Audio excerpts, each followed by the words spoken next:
मैं आपका दोस्त सोनू अजीज और आप देख रहे हो यस यस बहुजन। मेरे चैनल को सब्सक्राइब, लाइक, शेयर और साथ में आपकी क्या राय है कमेंट जरूर करें। धन्यवाद, नमस्कार, जय हिंद।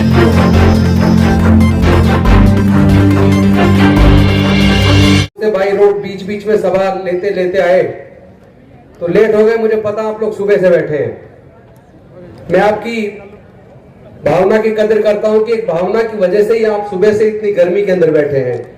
इसलिए मैं कम शब्दों में अपनी बात कहूंगा, कम कहना ज्यादा समझना। साथियों, आज सबसे ज्यादा दुखद बात यह है कि जो हमारे लगभग 3-3.5 हजार साल की गुलामी तोड़ने के लिए डॉक्टर बाबा साहेब अंबेडकर जी ने अपने 4 बच्चों को खोया, अपनी पत्नी माता रमाबाई को खोया, अपना पूरा जीवन जलाकर हमारे जीवन में प्रकाश पैदा किया, हमारे हजारों साल की गुलामी तोड़ी, हमारे पढ़ने लिखने के रास्ते बनाए, हमारे लिए रिजर्वेशन की व्यवस्था की, सरकारी नौकरियों में आने के रास्ते बनाए, हमें संसद में, विधानसभाओं में एमएलए, एमपी, मंत्री सब कुछ बनने का रास्ता बनाया। लेकिन क्या जो रास्ता उन्होंने बनाया था, जिस कार्य के लिए उन्होंने अपने पूरे जीवन की और परिवार की कुर्बानी दी थी, क्या वो स्थिति आज बरकरार है? सोच के देखो। बिना पैसे के पढ़ लिख कर हम वकील भी बन गए, एमएलए भी बन गए, मंत्री भी बन गए। लेकिन आज देश की सरकारों ने शिक्षा को इतना महंगा कर दिया कि हमारे दलित, पिछड़े, आदिवासी समाज के 99% लोग अपने बच्चों की प्रोफेशनल कोर्सेज का खर्चा नहीं उठा सकते। यानी आपके बच्चे अगर इंजीनियरिंग कॉलेज में सेलेक्ट हो जाते हैं, एंट्रेंस एग्जाम पास कर लेते हैं, सरकारी में नंबर आता है, तो वहां भी 4 साल का इंजीनियरिंग का कोर्स करने के लिए हमारे बच्चों को कम से कम 12 से 15 लाख रुपया चाहिए। अगर नेशनल लॉ यूनिवर्सिटी में आपके बच्चे का सिलेक्शन हो जाता है तो 5 साल का कोर्स करने के लिए लगभग 15 लाख रुपया चाहिए। अगर आपका बच्चा मैनेजमेंट में सेलेक्ट होता है, कैट पास करता है, आईआईएम में सिलेक्शन, आईआईएम में एमबीए के लिए सिलेक्शन होता है, तो 1 साल का 22 लाख, 2 साल का लगभग 44 लाख कम से कम खर्चा चाहिए। तो क्या हमारे बच्चे, हमारे परिवार के लोग इतना खर्चा उठा के अपने बच्चों को पढ़ा सकते हैं क्या? यानी सरकारों ने साजिश करके एजुकेशन को इतना महंगा कर दिया ताकि हमारे बच्चे पढ़ ना पाए, क्योंकि वो लोग चाहते नहीं है कि लोग सवाल करें, सत्ता नहीं चाहती कि लोग सवाल करें, इसीलिए वो राजदंड को ले आए। चोल साम्राज्य के बारे में इतिहास में पढ़िए, कितना क्रूर साम्राज्य था। चोल साम्राज्य में जातिवादी मानसिकता के तहत हमारे लोगों को कितना उत्पीड़न किया जाता था। नई संसद के अंदर वो राजदंड स्थापित करना, यानी कि भारत में डॉक्टर बाबा साहेब अंबेडकर के संविधान को खत्म करके, प्रजातंत्र को खत्म करके, ये लोग देश के ऊपर दोबारा से राजतंत्र थोपना चाहते हैं। ये चाहते हैं कि आपके आने वाले बच्चे फिर से गुलाम बन जाए।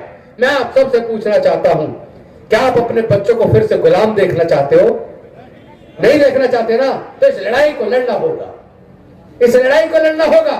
एक तरफ इन्होंने एजुकेशन को महंगा करके पढ़ाई छीन ली, दूसरी तरफ सरकारी संस्थानों को प्राइवेटाइज करके इन्होंने एक एक करके सारे सरकारी संस्थान प्राइवेटाइज कर दिए।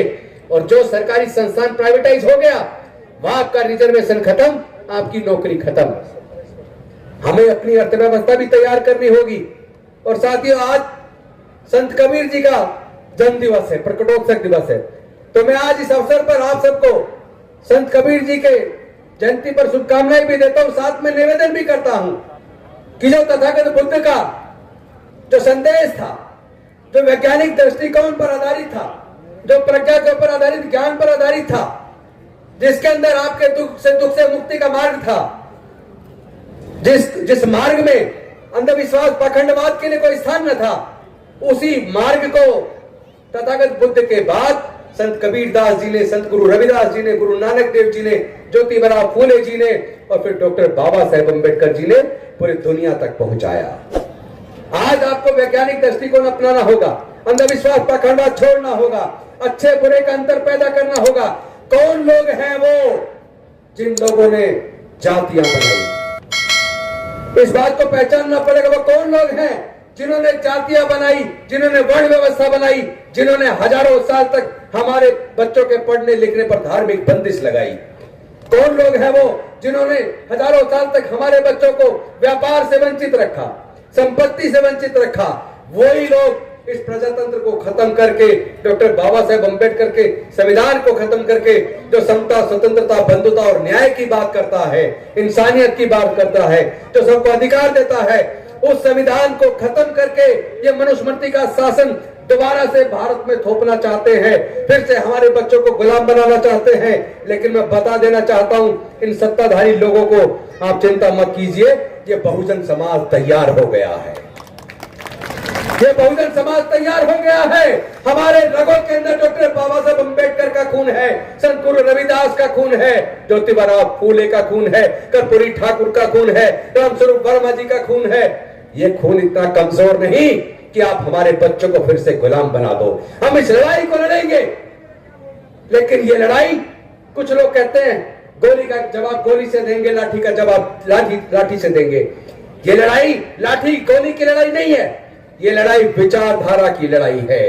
विचारधारा की लड़ाई को बुद्धि और विवेक से, काबिलियत से, जिस तरह डॉक्टर बाबा साहब अम्बेडकर ने लड़ा, उसी तरीके से हमें लड़ना होगा।